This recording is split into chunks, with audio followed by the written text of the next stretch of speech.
Kuha nga tayo ng update mula sa NBI. Si NBI Director Melvin Matibag kasama natin sa telepono. Director Melvin, magandang morning. Si Ka Jerry po ito.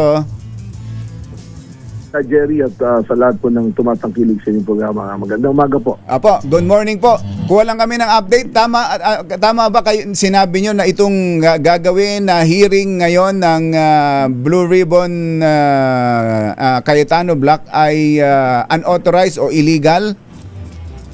Well, hindi po ako nagdideklara na illegal. Ang sabi ko po, kung mapapatunayan na illegal yung hearing dahil ito ay hindi sanction ng Senado at kung naitatag na yung legitimate na Blue Ribbon Committee, ano man po ang gagawin itong hearing will possibly magkaroon ng mga kaso kung may magkakaso. Una na po, pwede magkaroon ng usurpation of authority. Tapos sa pangalawa pong sinabi ko is yung pong parliamentary immunity na nag-apply sa legislative, mawawala po yun sapagkat hindi nga authorized. So kung may mga masabi po ron o may mga gawin, hindi po siya covered ng parliamentary immunity na i-extend po yung parliamentary immunity na yan sa mga sanctions po na gawain, hearing, committee hearing, or yung mismo pong plenaryo na session ng ating pong legislatura. Ayun, yun pala, mabutit nilinaw ninyo. Pero, misquote po nami-misquote. Kaya nagagalit yung mga tao. Ang sinasabi, kakasuhan ko raw. Oo nga. I'll be speaking as a lawyer na para sa akin pong pananaw na bilang isang abogado, ang parliamentary immunity only extends to official functions ng legislatura po. At hindi NBI ang kikilos para kasuhan sila o filean sila ng complaint. Hindi po kami. Tinanong lang po sa akin kasi siyempre, Ka Jerry, tinatanong kayo as a lawyer. Bilang director sa lawyer, pwede naman po natin siyempre ibahagi yung ating pong kaunting kaalaman. Tama po yun. Okay, pero may information ba kayo bakit doon gagawin sa, ang info kasi double gem events place sa EDSA at hindi sa Senado?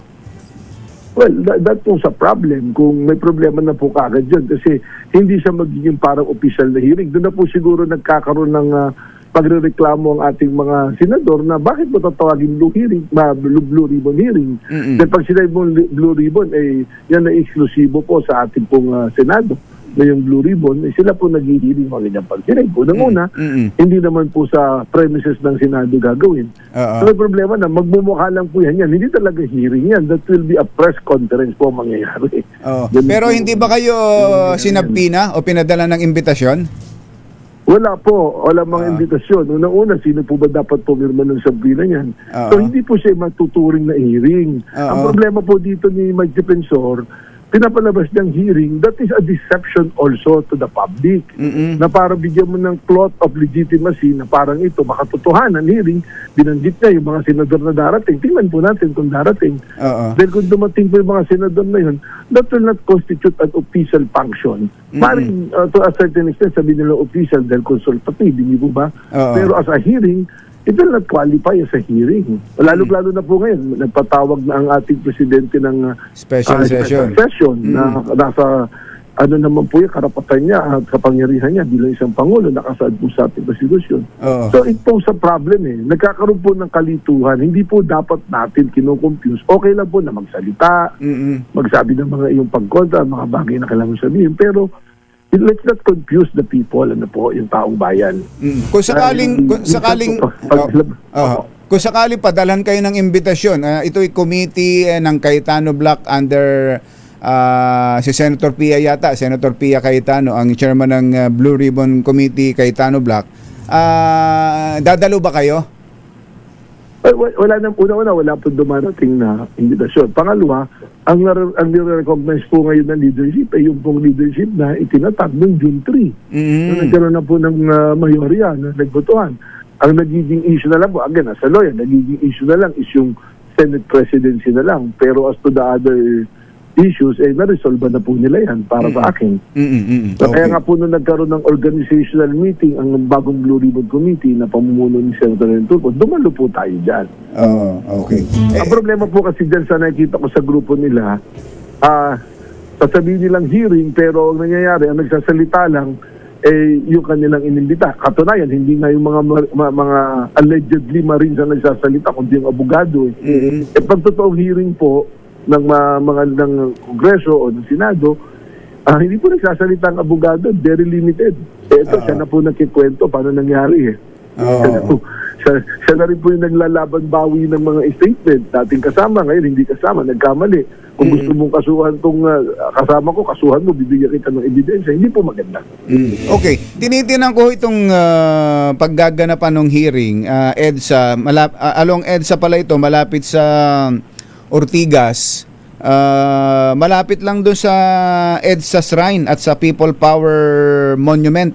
Wala ba kayong nakikitang parang, wala ba kayong intel info na pwedeng magkaroon ng mga pagkilos dyan sa hearing?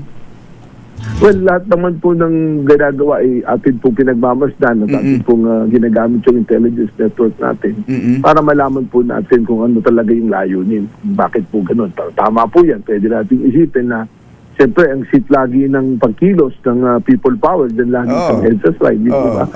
So, doon din naman, nakita naman din natin nung nagkumikilo sila sa Senado, nanganawagan, magparami at lulusob sa Malacanang. So may mga ganun pong bagay na lalong nagdadagdag po ng kaguluhan at umaalis sa kredibilidad sa kanilang mensahe. Pero dito ho ba, sa hearing na ito, may nasagap kayong intel info na may ganung plano? Well, wala pa naman po kaming monitoring na ganun yung balak gawin, pero kami po ay nakatutok dyan at pinamasdan po natin yung kanilang pagkilos.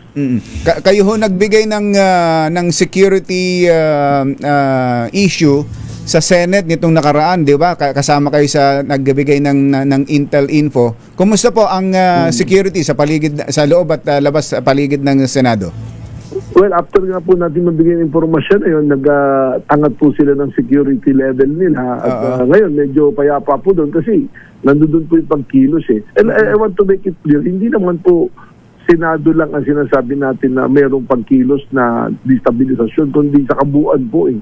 Dahil there are informations and names that I cannot mention publicly, pero A1 information po dahil mismong yung amin pong mga nakakalat na Intel network at amin pong mga assets na tinatawag. Sila po yung nagpasok ng informasyon eh. At hindi nga lang po nagtuloy-tuloy dahil ang nangyari, hindi nagkaroon ng yung gustong hearing nila dapat nung Webes po, nung Thursday, June 11, hindi natuloy. So hindi sila nakapagmas ng talagang movement ng maraming tao. At yan, kumalat din naman po sa social media. Kaya yun po yung aming pag-monitor na ginagawa. Tuloy po yan. Okay, dito kaya sa gaganaping special session, wala ba tayong magiging problema dito, Director? Well, nakahanda naman po ang ating pong law enforcement kung naman po ang kanilang babalakin na gagawin at nakakausap naman natin naman po yung mga senior officials din po ng both ng military at ng kapulisan sa hanay naman po nila, wala naman pong ganung pagkilos eh. Kaya, sabi nyo nga po, sinabi ko may threat na ganun, pero yung ating PNP sabi wala kasi yung monitoring nila dyan yung sa kanilang halay eh. Ganun din naman po.